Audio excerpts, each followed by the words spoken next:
काहे छूटल लीलार पर पसीना, वो लाल काहे छूटल लीलार पर पसीना। काहे छूटल लीलार पर पसीना, वो लाल काहे छूटल लीलार पर पसीना। शरद के प्रभात रहे नाही दोपहरिया, शरद के प्रभात रहे नहीं दोपहरिया।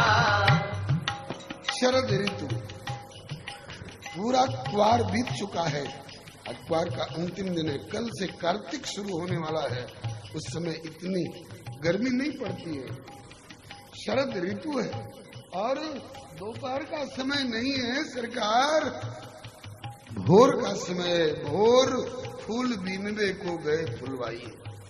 शरद के प्रभात रहे नाही दोपहरिया, शरद के प्रभात रहे नाही दोपहरिया।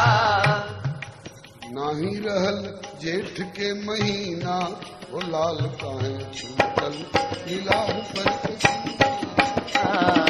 नाही रहल जेठ के महीना, वो लाल काहे छूटल लीलार पर पसीना।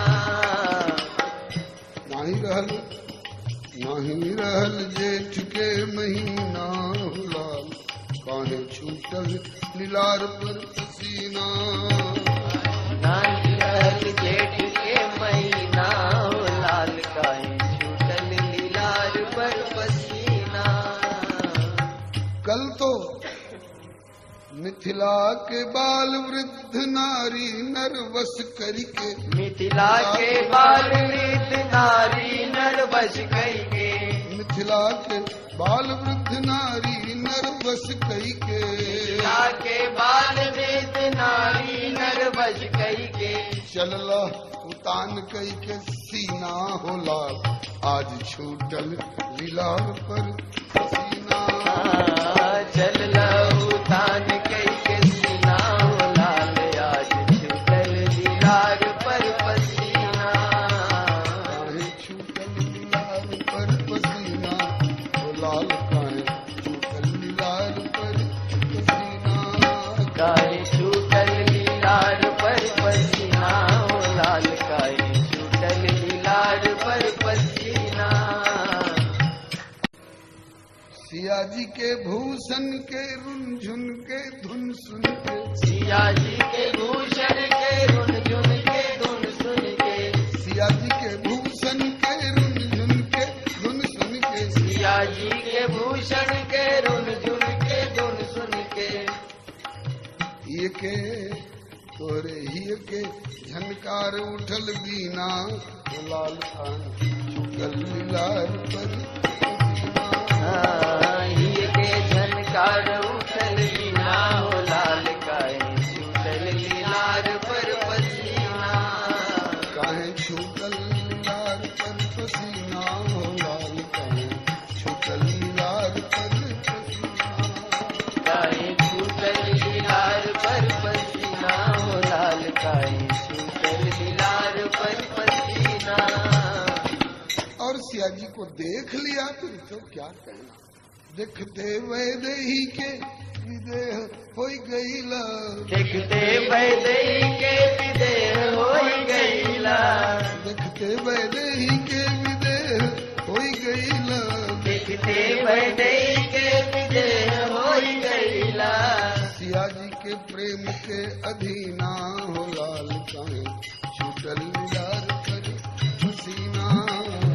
सिया जी के प्रेम के अधीना, हो लाल काहे छूटल लीलार पर पसीना। देखते वैदेही के विदेह होई गईला। देखते वैदेही के विदेह होई गईला। सिया जी के प्रेम के अधीना, हो लाल काहे छूटल लीलार पर पसीना।